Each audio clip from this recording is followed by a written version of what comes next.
जय श्री हरि, राधे राधे। आप रसपान कर रहे हैं कार्तिक मास महात्म की कथाओं का।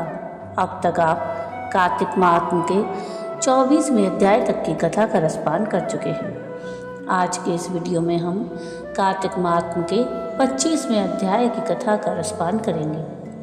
पिछले वीडियो में कार्तिक महात्म के 24वें अध्याय की कथा में आपने सुना कि एक कलहा नामक महिला प्रेत योनि में 500 वर्षों से फंसी हुई थी और प्रेत योनि का कष्ट झेल रही थी, जो बाद में एक तपस्वी से मिलती है और उनके हाथों से तुलसी मिश्रित जल के स्पर्श से अपने पापों से मुक्त हो जाती है।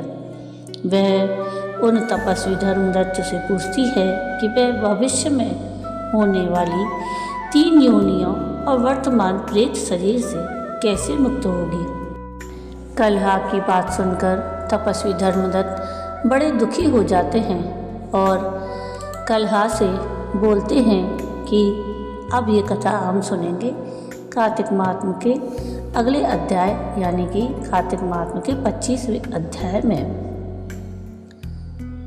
तपस्वी धर्मदत्त कलहा से कहते हैं कि तीर्थ में दान और व्रत आदि सत्कर्म करने से मनुष्य के पाप नष्ट हो जाते हैं, परंतु तू तो प्रेत के शरीर में है, अतः उन कर्मों को करने की अधिकारिणी नहीं है। इसलिए मैंने जन्म से लेकर अब तक जो कार्तिक का व्रत किया है उसके पुण्य का आधा भाग मैं तुझे देता हूँ, तू उसी से सद्गति को प्राप्त हो जा।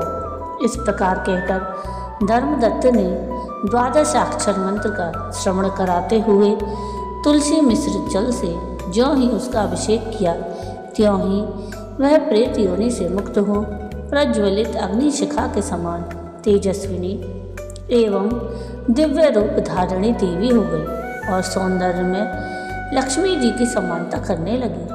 तदंतर उसने भूमि पर दंड की भांति गिरकर ब्राह्मण देवता को प्रणाम किया और हर्षित होकर गदगद वाणी में कहा, हे द्विजश्रेष्ठ, आपके प्रसाद से आज मैं इस नरक से छुटकारा पा गई। मैं तो पाप के समुद्र में डूब रही थी और आप मेरे लिए नौका के समान हो गए। वह इस प्रकार ब्राह्मण से कह रही थी कि आकाश से एक दिव्य विमान उतरता दिखाई दिया।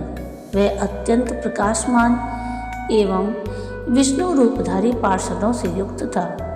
विमान के द्वार पर खड़े हुए पुण्यशील और सुशील ने उस देवी को उठाकर श्रेष्ठ विमान पर चढ़ा लिया। तब धर्मदत्त ने बड़े आश्चर्य के साथ उस विमान को देखा और विष्णु रूपधारी पार्षदों को देखकर साष्टांग प्रणाम किया।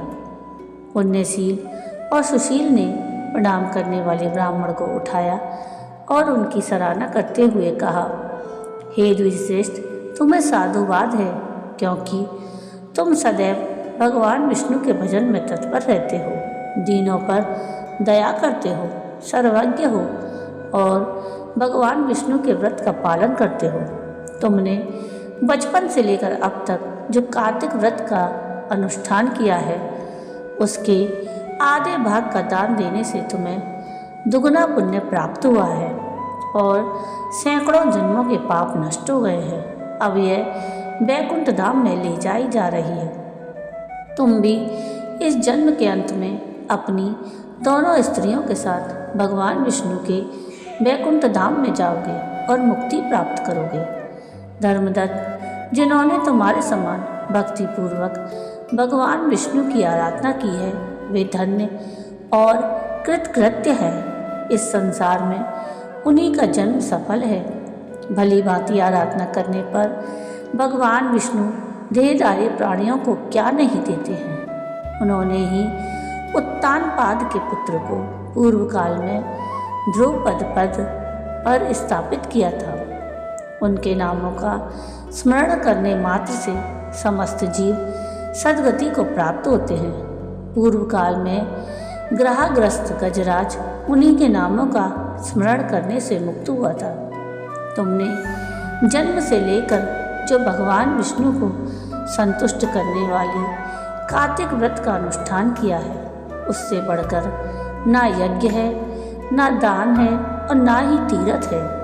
वे प्रवर, तुम धन्य हो, क्योंकि तुमने जगत गुरु भगवान विष्णु को प्रसन्न करने वाला कार्तिक व्रत किया है, जिसके आधे भाग के फल को पाकर यह स्त्री हमारे साथ भगवान लोक में जा रही है। जय श्री हरि।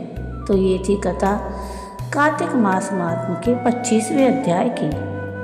आपको आज की ये कथा कैसी लगी मुझे कमेंट करके ज़रूर बताइएगा, और अगर आपको आज की ये कथा पसंद आई हो तो प्लीज़ इसको लाइक शेयर ज़रूर कीजिएगा, और प्लीज़ मेरे चैनल को सब्सक्राइब कीजिएगा, और कमेंट में राधे राधे ज़रूर लिखिएगा। वीडियो पूरा देखने के लिए थैंक यू। राधे राधे।